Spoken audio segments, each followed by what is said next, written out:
Tolong Pater. Ya, Antioquia didirikan oleh Petrus, lalu diserahkan kepada Ignatius dari Antioquia. Dan Ignatius dari Antioquia pergi mati di Roma, di mana dokumen mengatakan bahwa Ignatius dari Antioquia menentang Petrus. Dokumen apa yang mereka pakai? Pamflet. Sebenarnya tidak dokumen Pater, hanya Kalau tidak dokumen itu dosa Itu percaya. cuma itu membaca naskah setengah-setengah gitu loh. itu hanya omon-omon saja. Tidak dosa percaya toh Pamflet. Oh. Itu hanya Tidak ada tema lagi. omon-omon. Sola Scriptura sudah gagal, sudah rusak. Sola Fide sudah rusak ya. Sekarang mulai ungkit sola Bapak Gereja. Nah, begitu kan selesai. Itu satu repot. Betul Pater. Mereka mencoba ya Tapi memang mendistorsi apa namanya pendapat-pendapat Bapak Gereja ya kan. Misalnya kalau kemarin itu di King Gadas itu kan saya sebut aja Pak ya, mendistorsikan tentang pendapat dari Thomas Aquinas.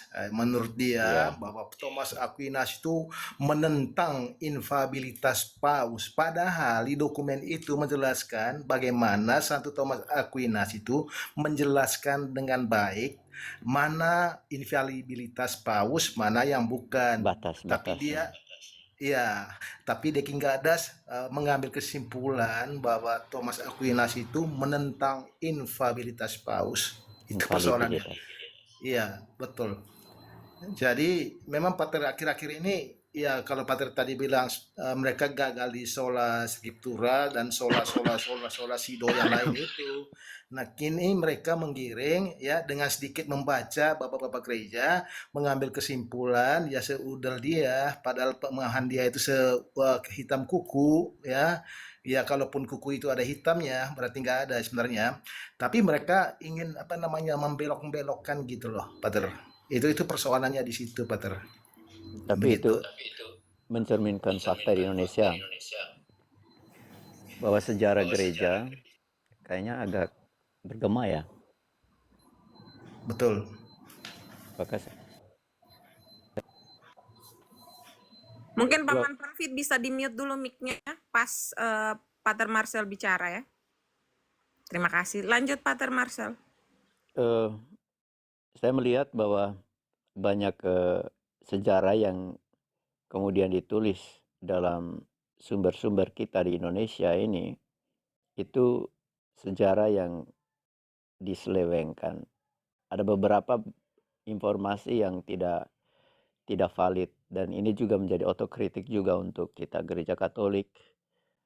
Kurang sekali untuk menerjemahkan buku-buku sejarah gereja yang benar, yang objektif. Karena memang kalau bicara tentang sejarah gereja Protestan tidak punya basic untuk berbicara tentang sejarah gereja sebelum reformasi. Jadi ketika kemudian sumber-sumber sejarah sebelum reformasi, itu sumber sejarahnya ya sumber sejarah Katolik. Termasuk yang diomongkan oleh Bambang Nursena, itu sumber-sumber sejarah dari gereja Katolik. Dari mana lagi kalau orang mau belajar sejarah? Sejarah kekristenan itu dari abad-abad awal. Itu kalau bukan dari gereja Katolik. Sayangnya kemudian yang Katolik di Indonesia kurang progresif dalam menerjemahkan atau menulis buku-buku sejarah yang versi yang tepat begitu, sehingga banyak kemudian diambil dari pihak sebelah. Maka kalau coba kita cek di Tokopedia, banyak sejarah gereja versi Kristen Protestan yang begitu masif dijual. Sementara sejarah gereja yang resmi, objektif, valid dari sudut pandang Katolik itu kurang sekali. Nah, ini juga menjadi otokritik juga untuk kita lah, mungkin para klerus juga di Indonesia. Kami ini kurang mau menulisnya begitu. Atau mungkin karena minat pasarnya juga kurang kali kalau bicara tentang menulis buku sejarah itu. Dan saya melihat ketika kemudian masuk di TikTok dan mencoba untuk mengulas tentang sejarah gereja, apa yang dikatakan oleh para bapak gereja langsung dikutip dari sumber-sumber resmi, sumber primer ya, sumber primer. Misalnya pernyataan Ignatius dari buku apa begitu. Saya senang bahwa banyak umat Katolik yang antusias untuk mau mendalami sejarah gerejanya begitu. Dan di situ saya melihat bahwa ada juga titik lemah juga dalam katekese kita di Indonesia. Penekanan pada sejarah juga kurang dalam pengajaran, termasuk yang selalu juga ditanyakan secara biblis juga kepada Romo Cafe, Romo Hero, dasar di mana gereja itu didirikan itu berkaitan juga dengan penjelasan hal-hal seperti itu. Itu juga kurang.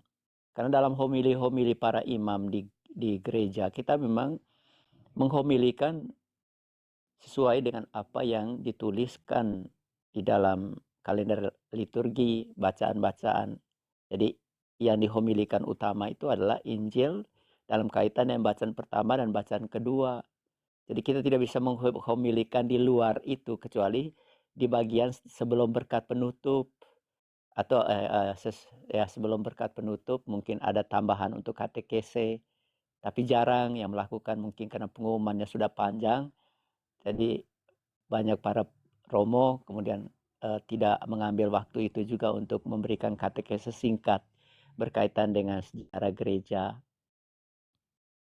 Ini juga hal yang kurang, tapi antusiasme umat Katolik mau belajar tentang iman Katolik, kemudian mencari akar sejarahnya, bahwa gereja Katolik adalah satu-satunya gereja yang didirikan oleh Kristus, dasar biblisnya di mana, kemudian kesaksian para bapak gerejanya seperti apa.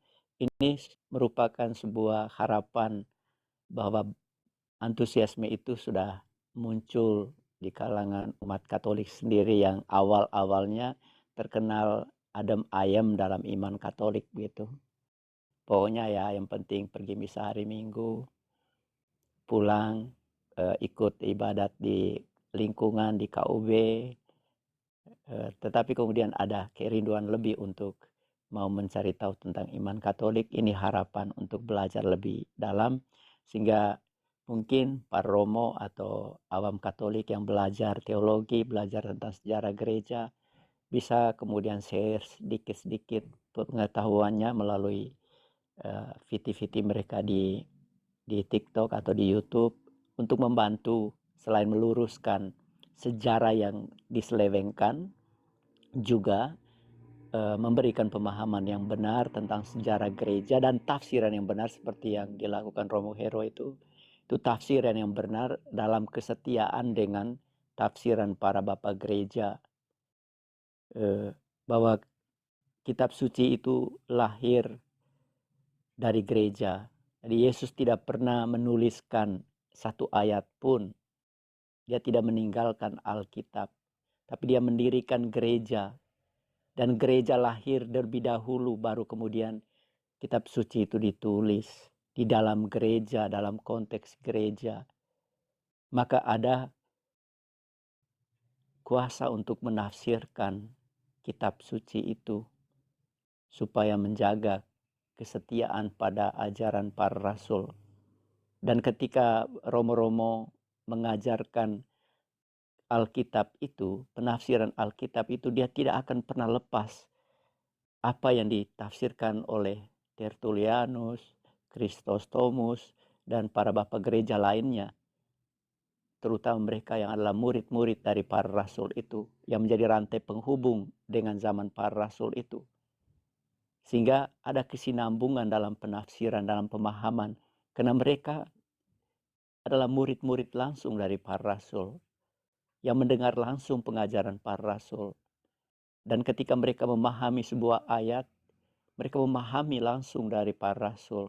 Nah, ketika kita kemudian melepaskan penafsiran itu dari rantai penghubung para bapak gereja langsung loncat di tahun 2025, berarti kita mengarang bebas penafsiran atas Alkitab sesuka hati kita tanpa dalam kesinambungan dengan penafsiran para bapak gereja yang adalah murid-murid dari para rasul begitu.